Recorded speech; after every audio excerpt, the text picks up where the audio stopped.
Hello and welcome everyone. Continuing chapter 7. Today we will learn how highways are connected in golden quadrilateral superhighways. Then we will learn about new means of transportation, that is pipelines. And in the last we will study about waterways. So let's begin. Now this golden quadrilateral superhighway is a mega project, and as in the last class I told you that it was a dream project of late Atal Bihari Vajpayee ji. So this project was planned in 1999 and started in 2001.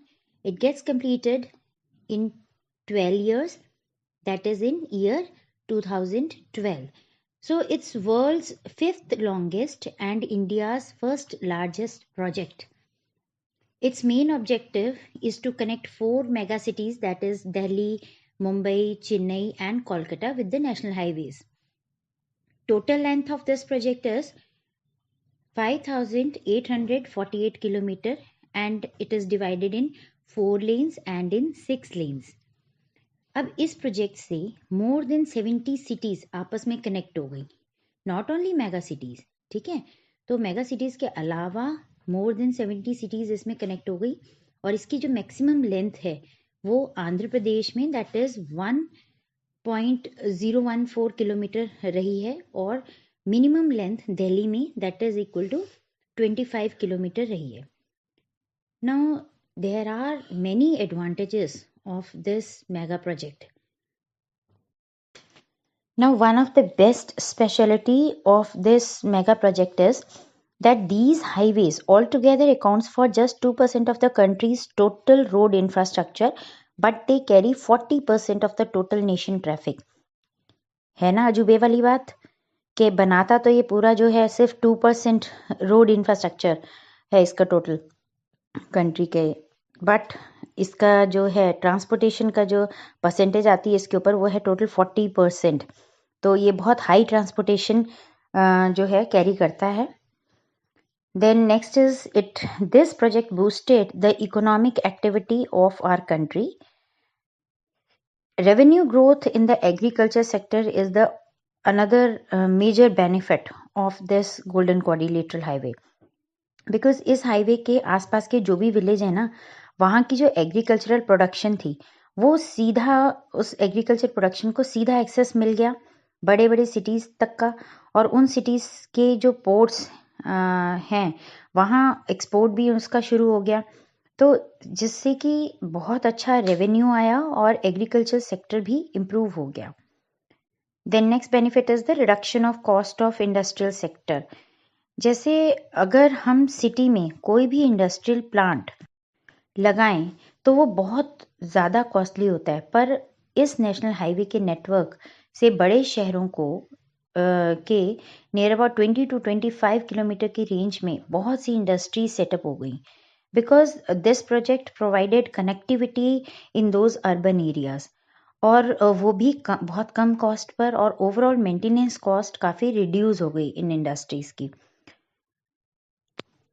और इसके साथ ही इतनी अच्छी industries का जब setup हुआ urban areas में, और तो इससे क्या हुआ, एम्प्लॉयमेंट अपॉर्चुनिटीज़ बढ़ी, ठीक है, और साथ ही साथ नियर बाय एरियाज़ में बहुत अच्छी डेवलपमेंट बहुत अच्छे रेशियो पे देखने को मिली.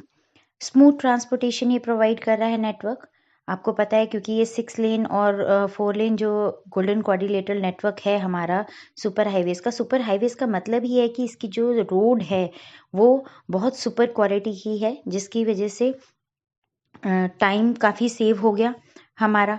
और इस प्रोजेक्ट की वजह से गुड्स और जो पीपल हैं वो दोनों ही ईजीली और स्मूथली एक जगह से दूसरी जगह जाने लगे, तो टाइम कंजम्पशन कम हो गया.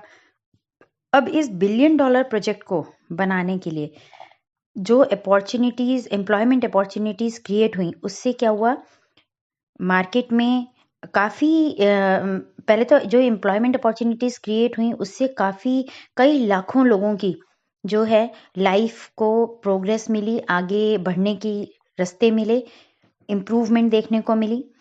फिर काफ़ी डिमांड इंक्रीज़ हुई, जैसे सीमेंट की, स्टील की एट्सेट्रा, ठीक है, इनकी डिमांड काफ़ी अच्छी क्वांटिटी में इंक्रीज होने लगी। फिर truck transportation all over India boost up हो गया। सो ये थे सारे इस गोल्डन क्वाड्रिलेटरल हाईवे के बेनिफिट्स। अब इसी मॉडल से इंस्पायर होके अब क्या बन रहा है, WDFC और EDFC। WDFC का मतलब है वेस्टर्न डेडिकेटेड फ्राइट कॉरिडोर और ईस्टर्न डेडिकेटेड फ्राइट कॉरिडोर्स बनाए जा रहे हैं। एक्चुअली ये जो कॉरिडोर्स हैं इनका रोडवेज से कोई कनेक्शन नहीं है। गोल्डन क्वाड्रिलेटरल हाईवे का जो ये प्लान था, इसके बेनिफिट्स देखकर जो इंडियन गवर्नमेंट है उसने क्या किया है, रेलवेज में ये 2 टाइप के कॉरिडोर स्टार्ट किए हैं और very soon both the corridors will be get completed. Now in this image, golden quadrilateral superhighway is shown along with the 2 corridors, that is north-south corridor as well as the east-west corridor. Students, it's very important to note that all the national highways are renumbered in 2010. So most of the national highways are having different old number as well as the different new number. It's very rare to see that the old national highway number is exactly the same as the new national highway number. अब अगर national highway के रीनंबरिंग के time पे number change हुए हैं तो obviously उनकी length भी चेंज हुई है, क्योंकि उनको रीनंबरिंग करने का मतलब है कुछ एक्सटेंशन या कुछ डिडक्शन के साथ आगे करना। डिडक्शन हो नहीं सकती नेशनल हाईवे में, इसमें क्या है, एक्सटेंड किए जाते हैं नेशनल हाईवेज। तो नेशनल हाईवे को एक्सटेंड करने के बाद उसको जब रीनंबर किया जाता है तो उसकी सिर्फ लेंथ में इंक्रीज हाइक आता है। Now let's start studying this golden quadrilateral superhighways from Delhi. Now the first part of this quadrilateral joins Delhi to Mumbai. ठीक है, अब हम पढ़ेंगे, कहीं से तो स्टार्ट करना ही है तो हम यहाँ से स्टार्ट कर लेते हैं कि जो गोल्डन क्वाड्रिलेटरल है उसका फर्स्ट पार्ट जो है वो दिल्ली और मुंबई को कनेक्ट कर रहा है। तो ये टोटल डिस्टेंस है 1417 kilometre and this route is called national highway 8 earlier का मतलब इस रूट का जो पुराना नाम है वो तो है नेशनल हाईवे 8, अब इसको नेशनल हाईवे 48 के नाम से जाना जाता है। Then the second part of this quadrilateral joins Mumbai to Chennai. तो ये जो टोटल डिस्टेंस है between Mumbai to Chennai with on this highway is 1290 kilometre and this route is earlier called as National Highway 4 but now after renumbering it is called National Highway 48. तो अब आप देख सकते हो कि जो नेशनल हाईवे 48 है वो दिल्ली टू चेन्नई बन चुका है और एज अ नेशनल हाईवे 48। पहले ये 2 नेशनल हाईवेज में डिवाइड था, एक नेशनल हाईवे 8 और एक national highway 4। So this National Highway 48 starts at Delhi and terminates at Chennai, traversing through 7 states of India, and it has the total length of 2807 kilometer. This highway passes through Delhi, Haryana, Rajasthan, Gujarat, Maharashtra, Karnataka and Tamil Nadu. Then third part of this quadrilateral joins Chennai to Kolkata. अब चेन्नई और कोलकाता के बीच में ये जो highway पहले construct किया गया था इसको नेशनल हाईवे 5 बोला जाता था। Earlier it was named as national highway 5 but after renumbering it is now called National Highway 16 and the total distance covered by this national highway is 1684 kilometer and this route is called National Highway 16. It is a major national highway and it runs along the east coast of West Bengal, Odisha, Andhra Pradesh and Tamil Nadu. Now the fourth part of this quadrilateral joins Kolkata with Delhi. यानी कि जो कोलकाता और दिल्ली को जो highway join कर रहा है इसको हम फोर्थ पार्ट समझ रहे हैं। तो इसका जो टोटल डिस्टेंस कवर किया है इस नेशनल हाईवे ने that is 1453 kilometer, and this route is called National Highway 2. This was the earlier name of this national highway, but after renumbering, this highway is called National Highway 19 and was also a major national highway that connects Delhi, Haryana, UP, Bihar, Jharkhand and West Bengal. It also constitutes a major portion of the historical Grand Trunk Road. अब ये जो north south corridor है और east west corridor, इसको मुझे explain करने की ज़रूरत महसूस नहीं हो रही क्योंकि ये हमने लास्ट क्लास में भी एक्सप्लेन किया हुआ है. Now let's understand some of the important national highways. सबसे पहले अमृतसर से शुरू करेंगे. Amritsar to Delhi national highway 1 है और ये भी हमने लास्ट क्लास में डिस्कस किया हुआ है. Then Delhi to Agra, Agra to Varanasi, Varanasi to Kolkata, यानी कि दिल्ली टू कोलकाता, ये पूरा नेशनल हाईवे 2 है. अब अगर नेशनल हाईवे 1 और नेशनल हाईवे 2 को एक साथ हम बोलें तो ये है हमारा grand trunk road, that is GT road. ये शेरशाह सूरी ने बनवाया था और वैसे तो ये लाहौर तक बना था, बट पार्टीशन के बाद लाहौर पाकिस्तान में चला गया तो अब ये अमृतसर तक ही माना जाता है.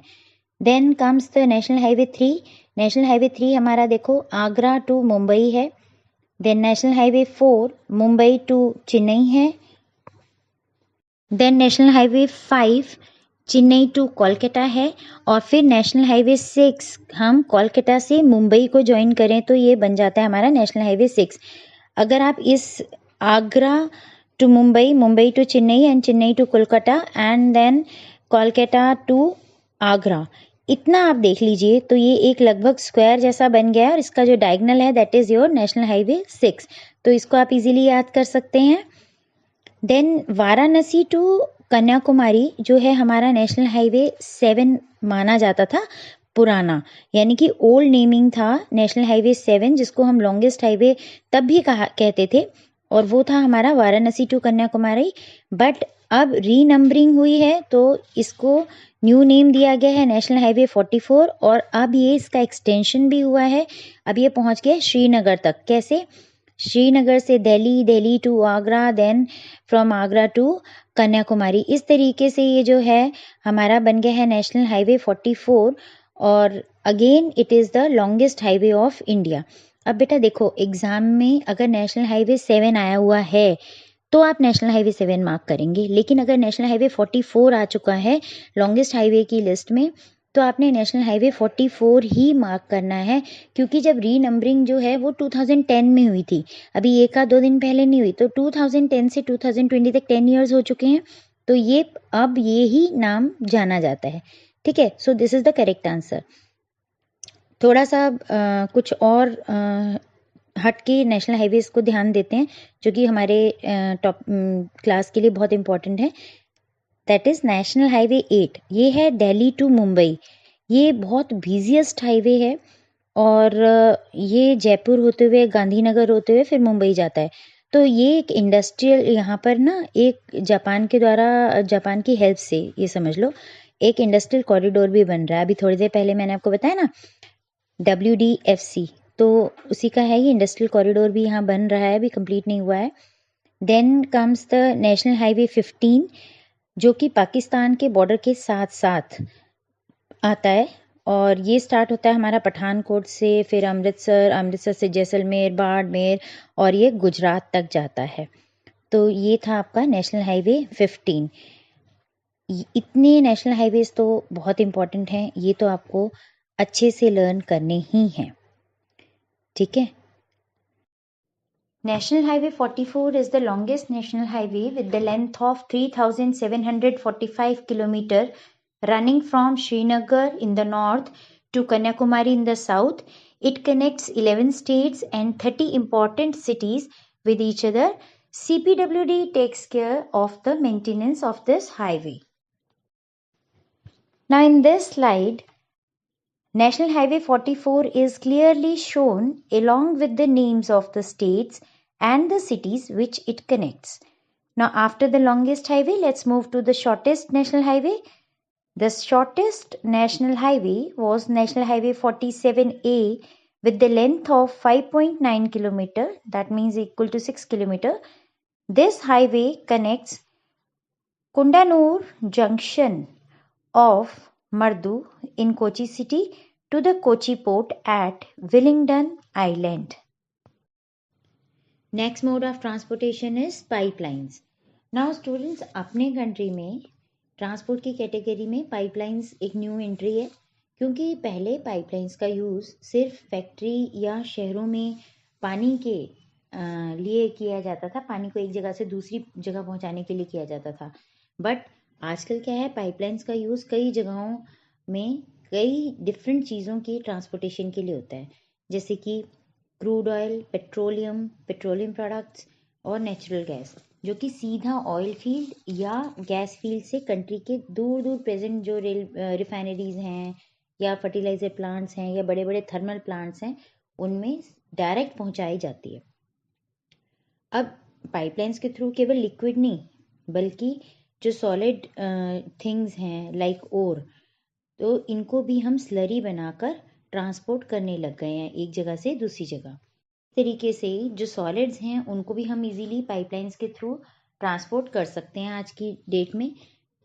पाइपलाइंस की वजह से ही दूर जो अपने नॉर्थ इंडिया में जैसे मथुरा में, बरौनी में, पानीपत में रिफाइनरीज लग पाई हैं और फर्टिलाइज़र प्लांट्स लगाना पॉसिबल हो पाया है।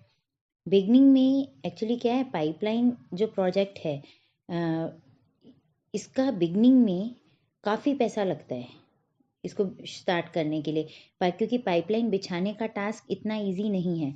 तो बिगनिंग में तो ये काफ़ी ज़्यादा खर्चीला है, लेकिन एक बार पाइपलाइन जब डल जाती है, सेटअप हो जाती है, तो फिर क्या होता है कि इसको ऑपरेट करना बहुत इजी होता है और ऑपरेशनल कॉस्ट जो है इसकी बहुत बहुत कम खर्चे वाली होती है।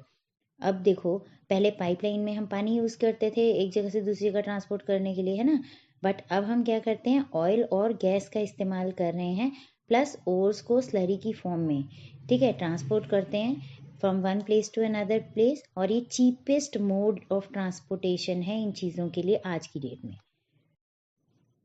अब जो ट्रांसपोर्टेशन हम पाइपलाइंस के थ्रू करते हैं उसमें किसी भी तरीके का जो शिपमेंट में होने वाला लॉस होता है या डिले होता है वो नहीं होता है, ठीक है। अब हमारे कंट्री में जो पाइपलाइन के 3 इम्पॉर्टेंट नेटवर्क्स हैं उनको हम एक बार देखते हैं। फर्स्ट है जैसे अपर असम के ऑयल फील्ड से सीधा यूपी के कानपुर में, और ये पाइपलाइन जो है वो गुवाहाटी होते हुए बरौनी और बरौनी होते हुए इलाहाबाद यानी प्रयागराज होते हुए आती है। अब इसी पाइपलाइन की फर्दर ब्रांचेस भी हैं, जैसे एक ब्रांच तो है इसकी राजबंद होते हुए बरौनी से हल्दिया जाती है, जहाँ काफ़ी सारी पेट्रोकेमिकल इंडस्ट्रीज़ हैं। आपने सुना भी होगा कि हल्दिया जो है पेट्रोकेमिकल इंडस्ट्रीज़ के लिए काफ़ी जाना जाता है। देन इसकी दूसरी जो ब्रांच है वो राजबंद से मोरीग्राम जाती है, और तीसरी ब्रांच जो है वो गुवाहाटी से सिलीगुड़ी जाती है। सेकेंड पाइपलाइन नेटवर्क है गुजरात के जामनगर डिस्ट्रिक्ट में सलाया से पंजाब के जलंधर तक। अब सलाया में इंडियन ऑयल का एक टर्मिनल भी है वाडीनार में।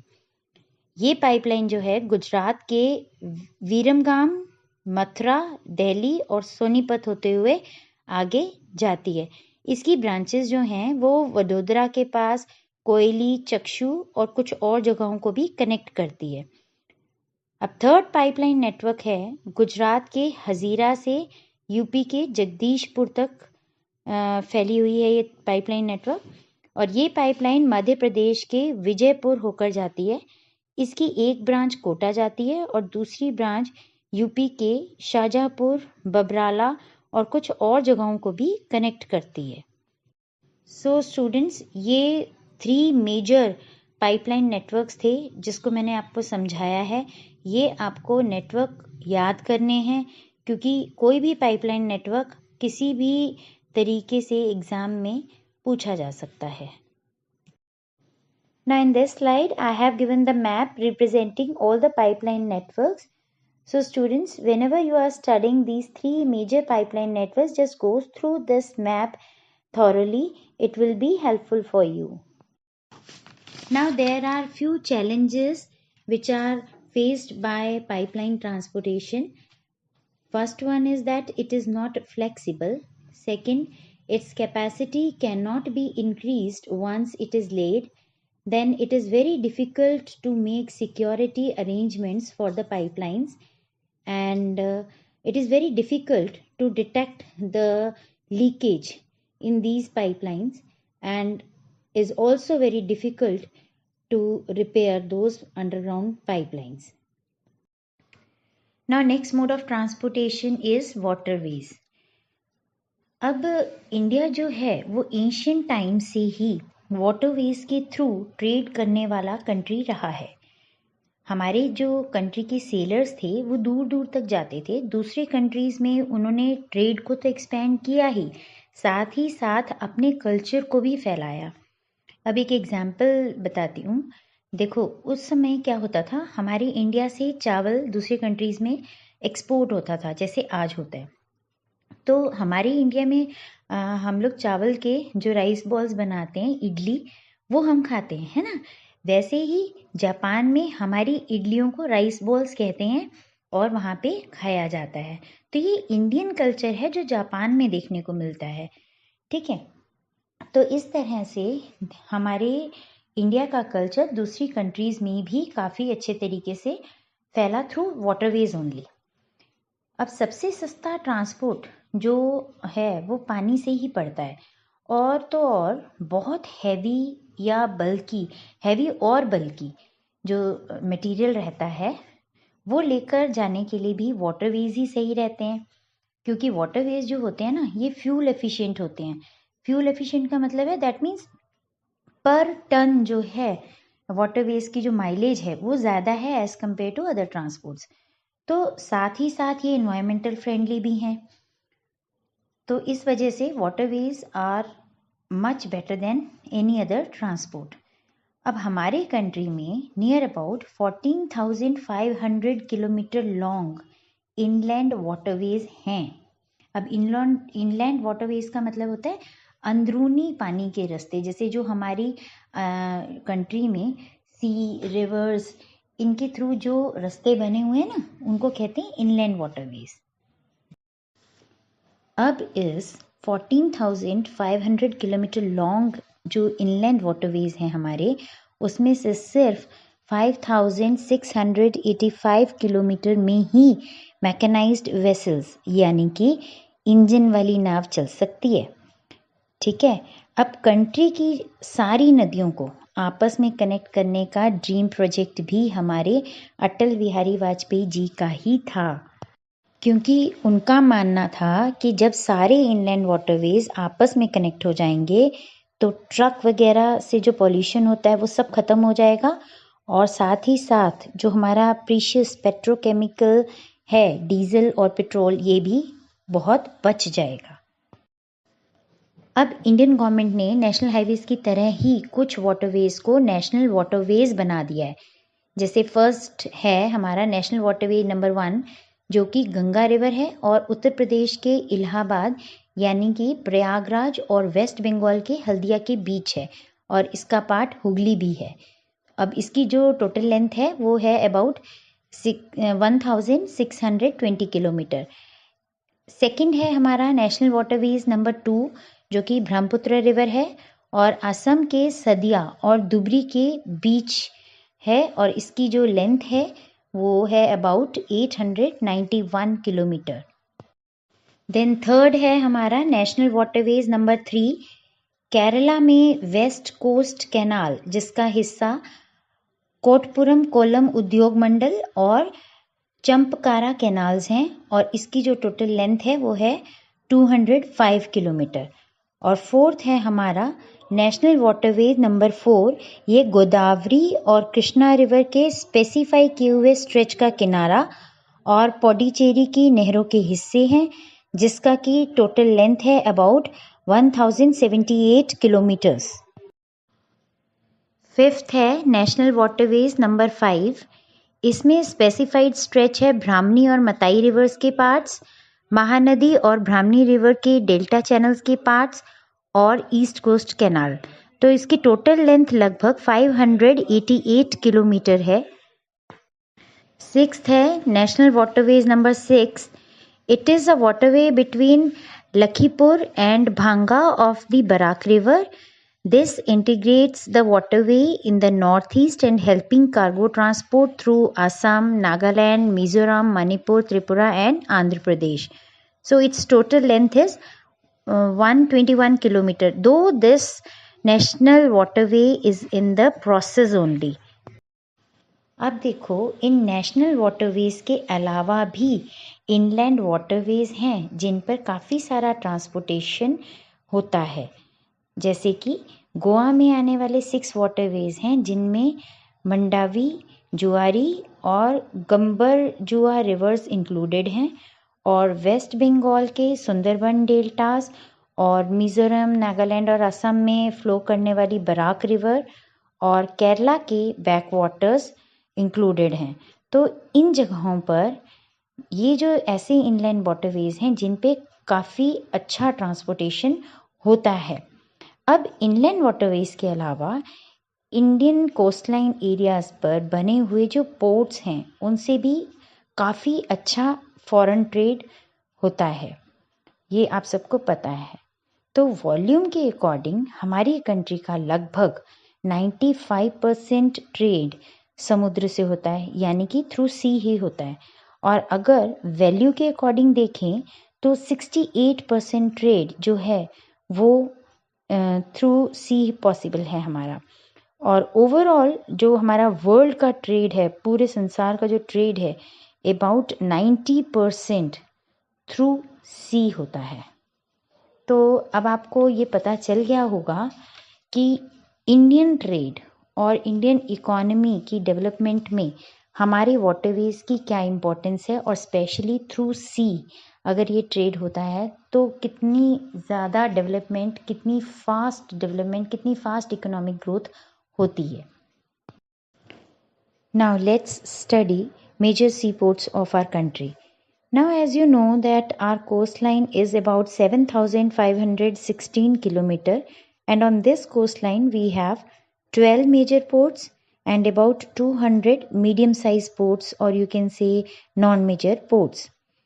Major ports handle nearly 95% of foreign trade. Now let's study all these major ports one by one. Let's start from Gujarat. अब इंडिया में सबसे लंबी कोस्ट लाइन वाला स्टेट गुजरात है। गुजरात में 1 मेजर पोर्ट है, 7 to 8 मीडियम साइज पोर्ट हैं और नियरली 40 स्मॉल पोर्ट्स हैं। और गुजरात में जो प्राइवेट पोर्ट्स भी काफ़ी अच्छे बड़े बड़े प्राइवेट पोर्ट्स डेवलप हुए हैं, जैसे कि मुद्रा port, Adani port etcetera. Gujarat के ही अलंग में इंडिया की शिप ब्रेकिंग इंडस्ट्री भी है, and this ship breaking industry is the world's largest. Gujarat का मेजर पोर्ट कांडला पोर्ट है जो कि कच्छ में लोकेटेड है। इसे दीनदयाल पोर्ट भी कहा जाता है। ये पोर्ट इंडिपेंडेंस के बाद डेवलप किया हुआ फर्स्ट पोर्ट है, and it is develop just to ease the volume of trade in Mumbai port. Actually Mumbai port पर तब ज़्यादा लोड बना था जब पाकिस्तान बना, जिसकी वजह से हमारे कंट्री का एक बहुत ही इम्पॉर्टेंट और बहुत बड़ा जो सिंध का कराची पोर्ट था वो पाकिस्तान चला गया। और ये जो कराची पोर्ट था ये पूरे यूरोप को कैटर किया करता था। तो जब कराची पोर्ट पाकिस्तान चला गया तो मुंबई पोर्ट पे जो है वर्कलोड बहुत बढ़ गया, उसका वॉल्यूम लोड भी काफ़ी बढ़ गया। तो उसको जस्ट कन्वीनियंटली ईज़ प्रोवाइड करने के लिए जो था कांडला पोर्ट डेवलप किया गया।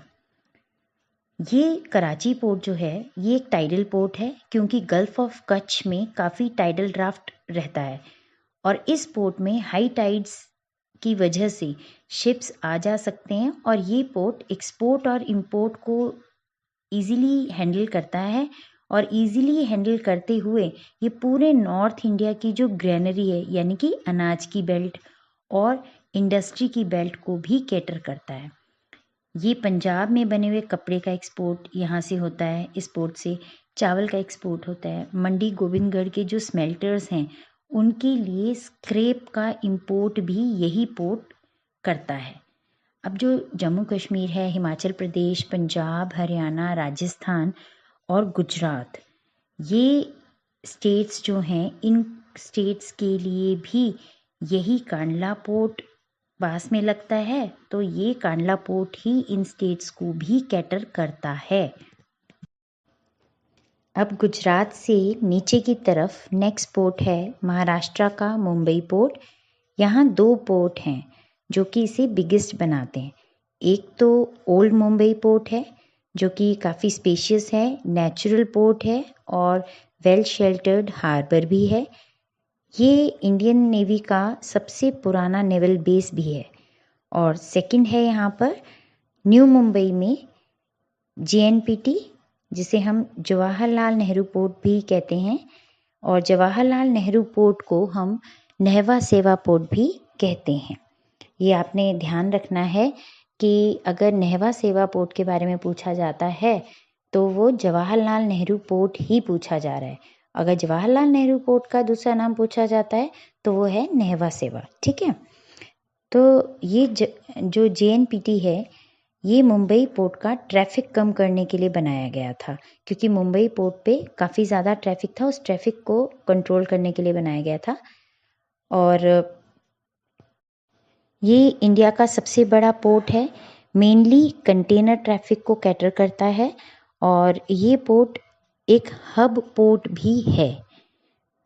अब थोड़ा और नीचे की ओर चलते हैं तो यहाँ है मार्मागोआ पोर्ट। ये वास्को रीजन के पास ये गोवा का पोर्ट है, जो कि आयरन ओर को एक्सपोर्ट करने के लिए काफ़ी इम्पोर्टेंट पोर्ट है। कंट्री का almost half of the iron export जो किया जाता है वो इसी पोर्ट के थ्रू किया जाता है। यहाँ कभी कभी फॉरेन क्रूज शिप भी आते हैं। अब ओर एक्सपोर्ट की वजह से ये पोर्ट एक डर्टी पोर्ट है, गंदा पोर्ट है। अब थोड़ा और नीचे चलते हैं, यहाँ न्यू मैंगलोर पोर्ट है जो कि कर्नाटका में आता है, और यहाँ से पास की जो कुद्रेमुख आयरन माइंस हैं वहाँ से निकाला हुआ आयरन ओर एक्सपोर्ट किया जाता है। और अगेन ये पोर्ट भी आयरन ओर की वजह से ही डर्टी पोर्ट माना जाता है। अब थोड़ा और नीचे चलें तो एर्नाकुलम के साथ ही कोची पोर्ट है। ये वेस्ट कोस्ट का लास्ट पोर्ट है जो कि एक्सट्रीम साउथ वेस्ट में आएगा। ये पोर्ट एक लगून के एंट्रेंस पर लोकेटेड है, जिसकी वजह से ये पोर्ट एक नेचुरल हार्बर भी है। यहाँ इंडियन नेवी की ट्रेनिंग कमांड है, southern naval command. Now, one of the interesting thing about Cochin is that India's Cochin International Airport in the southern state of Kerala is the first airport in the world to be powered entirely by the solar energy. अब हम coast to coast चलते रहेंगे, Kanyakumari cross करेंगे और east में आएंगे। Turn लेते ही सबसे पहले आता है टूटिकोरिन, जो कि तमिलनाडु में है। ये इंडिया का एक्सट्रीम साउथ ईस्टर्न पोर्ट है, इंडिया का सेकंड बिगेस्ट पोर्ट भी है, और ये कंटेनर ट्रैफिक का पोर्ट तो है ही, साथ में और भी कई ट्रैफिक्स के लिए जाना जाता है। तो ये एक नेचुरल हार्बर भी है, और along with that it has rich hinterland also. यहाँ से काफ़ी ट्रेड होता है। यहाँ कई तरह का कार्गो अपने नेबरिंग कंट्रीज़ लाइक श्रीलंका और मालदीव्स के लिए तो उतरता है ही, पर साथ ही साथ इंडिया के कोस्टल रीजन्स के लिए भी काफ़ी कार्गो हैंडल होता है। ये पोर्ट एक क्लीन पोर्ट है। अब थोड़ा और ऊपर चलेंगे तो यहाँ 2 बड़े पोर्ट हैं, एक चेन्नई पोर्ट ट्रस्ट है और दूसरा इन्नौर। तो ये कंट्री के ओल्डेस्ट मैन मेड पोर्ट्स में से एक है। कार्गो के वेसल और ट्रेड की नज़र से देखें तो ये नेक्स्ट टू मुंबई स्टैंड करता है। यहाँ से ऑटोमोबाइल्स काफ़ी एक्सपोर्ट होते हैं। अब जितनी भी हुंडई की कारें हैं वो यहीं से बनकर जाती हैं। अब थोड़ा और ऊपर की ओर चलते हैं तो यहाँ है विशाखापट्टनम पोर्ट, यानी कि विजैग। ये इंडिया का डीपेस्ट यानी कि सबसे गहरा पोर्ट है, और 3 साइड से ये ज़मीन से घिरा हुआ है और वेल प्रोटेक्टेड है। वेल प्रोटेक्टेड का मतलब यहाँ पर है कि ये समुद्री थपेड़ों से बचा हुआ है पोर्ट। एक्चुअली ये पोर्ट आयरन ओर के एक्सपोर्ट के लिए बनाया गया था। यहाँ इंडियन नेवी की ईस्टर्न नेवल कमांड है और submarine training school INS Satavahana भी है। अब हम थोड़ा और ऊपर चलेंगे तो यहाँ उड़ीसा में एक बहुत बड़ा पोर्ट है जिसको कि पाराद्वीप पोर्ट कहा जाता है। यहाँ ये माना जाता है कि बीजू पटनायक ने पेड़ों पर लालटेनें टांगकर पोर्ट बनाने की मंजूरी ले ली थी। ये इस पोर्ट की एक बहुत पुरानी याद है एक तरीके से। तो इस पोर्ट से भी आयरन ओर और कोल का एक्सपोर्ट होता है। वैसे तो अब थोड़ा ऊपर अगर हम बढ़ते हैं तो वहाँ हल्दिया पोर्ट आता है, लेकिन according to our book next port is Calcutta port. तो हम पहले कैलकटा पोर्ट को ही स्टडी करेंगे। तो ये कैलकटा पोर्ट एक इनलैंड रिवराइन पोर्ट है, यानी कि नदी के किनारे का पोर्ट है जो कि हुगली रिवर के किनारे बसा हुआ है। और ये पूरे नॉर्थ ईस्ट और काफ़ी नदर्न रीजन्स यानी कि गंगा ब्रह्मपुत्रा प्लेन्स के रिच हिंडरलैंड्स को कैटर करता है।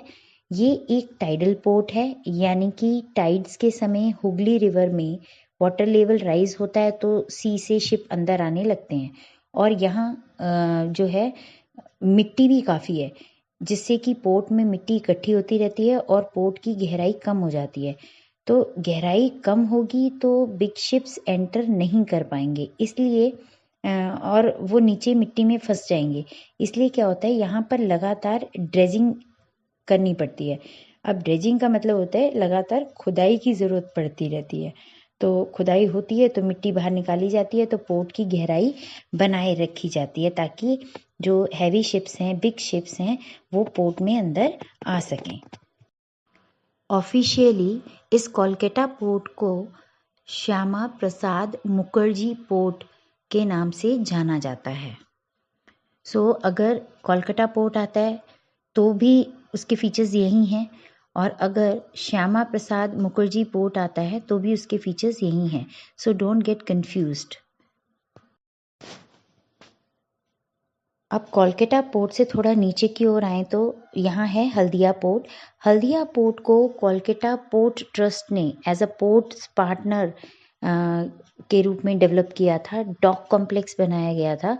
तो ये जो है एक सब्सिडरी पोर्ट के नाम से जाना जाता है। सब्सिडरी का मतलब होता है सहायक पोर्ट।